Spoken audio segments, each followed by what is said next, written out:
हरे कृष्णा मित्रों। हर महीने में 2 एकादशी पड़ती हैं और साल में कुल 24 एकादशी पड़ती है। हिंदू धर्म में एकादशी तिथि का विशेष महत्व होता है। इसे बहुत ही पवित्र और शुभ माना जाता है। इन्हीं एकादशी में से एक फाल्गुन मास के शुक्ल पक्ष की एकादशी है, जिसे आमलकी एकादशी कहते हैं। आमलकी एकादशी को आंवला एकादशी के नाम से भी जाना जाता है। इस शुभ दिन पर भगवान विष्णु के साथ साथ आंवले के पेड़ की पूजा की जाती है। इसके साथ ही इस दिन व्रत रखने का भी विधान है। आइए जानें आमलकी एकादशी की ढेठ, मुहूर्त व पूजा विधि। हरे कृष्ण मित्रों, फाल्गुन शुक्ल एकादशी के व्रत को आमल की एकादशी, आंवला एकादशी और रंगभरी एकादशी के नाम से जाना जाता है। और इस बार आमल की एकादशी के दिन 3 शुभ संयोग बनने वाले हैं। साथ ही साथ इस दिन 68 मिनट की भद्रा भी लगेगी। मित्रों, आमल की एकादशी के दिन व्रत रखकर भक्त भगवान विष्णु की पूजा करते हैं और श्रीहरि को आंवले का भोग लगाते हैं। इस दिन श्रीहरि के साथ साथ आंवले के वृक्ष का भी पूजन किया जाता है। तो आपको बताते हैं इस बार आमल की एकादशी का व्रत कब रखा जाएगा, क्योंकि इस बार एकादशी की तिथि 2 दिन है। तो ऐसे में यह कन्फ्यूजन है कि व्रत किस दिन रखना ज्यादा सही होगा और व्रत पारण मुहूर्त क्या रहेगा।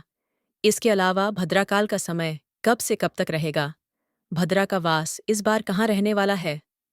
तो मित्रों, फाल्गुन शुक्ल पक्ष एकादशी तिथि प्रारंभ होगी 9 मार्च दिन रविवार को सुबह 7:45 से और एकादशी की तिथि समाप्त होगी 10 मार्च सोमवार को सुबह 7:44 पर।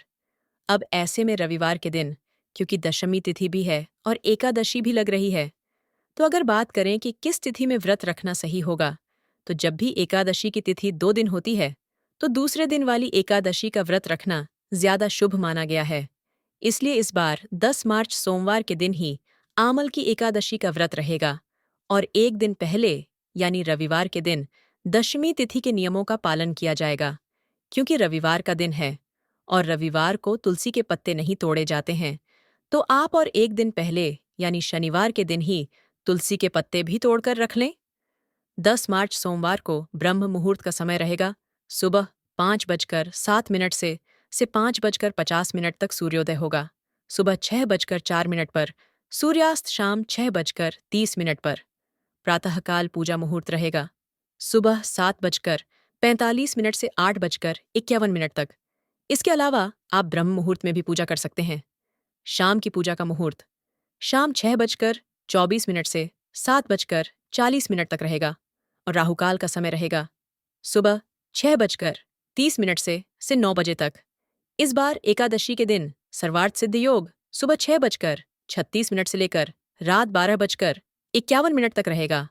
शोभन योग सुबह से लेकर दोपहर 1:05 तक रहेगा। रवि पुष्य नक्षत्र का शुभ योग भी बन रहा है, जो कि पूरे दिन रहने के बाद रात 12:01 पर समाप्त होगा। और भद्रा इस बार सुबह 6:36 से 7:04 तक रहेगी। कुल अवधि भद्रा की होगी 68 मिनट। और इस बार भद्रा का वास रहने वाला है मृत्युलोक में। मृत्युलोक में भद्रा रहने पर यह पृथ्वीलोक के लोगों के लिए अशुभ होती है, लेकिन भद्रा के समय आप पूजा कर सकते हैं। और अगर कोई शुभ काम करना चाहते हो तो भद्रा काल समाप्त होने का आपको इंतजार करना चाहिए। द्वादशी तिथि प्रारंभ होगी 10 मार्च सोमवार को सुबह 7:47 से और इसी के साथ हरिवासर का समय भी शुरू हो जाएगा और द्वादशी तिथि समाप्त होगी 11 मार्च मंगलवार को सुबह 8:01 पर। और द्वादशी तिथि यानी 11 मार्च मंगलवार को सूर्योदय होगा सुबह 6:43 पर। सूर्यास्त होगा शाम 6:30 पर। ब्रह्म मुहूर्त सुबह 5:06 से 5:44 तक रहेगा। प्रातःकाल पूजा का मुहूर्त सुबह 5:22 से 6:35 तक। अभिजीत मुहूर्त दोपहर 12 बजे से 13 मिनट से 1 बजे तक रहेगा और राहुकाल रहेगा दोपहर 3 बजे से 4:30 तक। हरिवासर का समय 10 मार्च सोमवार को यानी एकादशी व्रत वाले दिन ही दोपहर 1 बजे तक समाप्त होगा। तो हरिवासर जब तक रहता है तब तक व्रत नहीं खोलना चाहिए। लेकिन बहुत से लोग इस बार भी जानकारी के अभाव में हो सकता है कि रविवार के दिन एकादशी का व्रत रखें। अगर आपने एकादशी का व्रत रविवार के दिन रखा है, तो ऐसे में आप सोमवार को दोपहर 1 बजे से 3 बजे के बीच में ही पारण कर सकते हैं। सुबह के समय पारण नहीं किया जाएगा और आमलकी एकादशी का व्रत खोला जाएगा।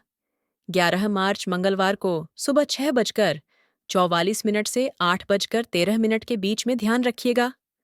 8:13 के बाद से द्वादशी तिथि समाप्त हो रही है, इसलिए आपको द्वादशी तिथि के अंदर अंदर ही व्रत खोल लेना चाहिए। तो दोस्तों, ये थी आमलकी एकादशी से जुड़ी संपूर्ण जानकारी। आज की जानकारी आपको पसंद आई हो तो वीडियो को लाइक करके हमारे चैनल को सब्सक्राइब भी जरूर कीजिएगा, ताकि एकादशी के दिन सुनाई जाने वाली आमलकी एकादशी कथा भी आप समय पर सुन सकें। जय श्री हरि विष्णु, जय मां लक्ष्मी।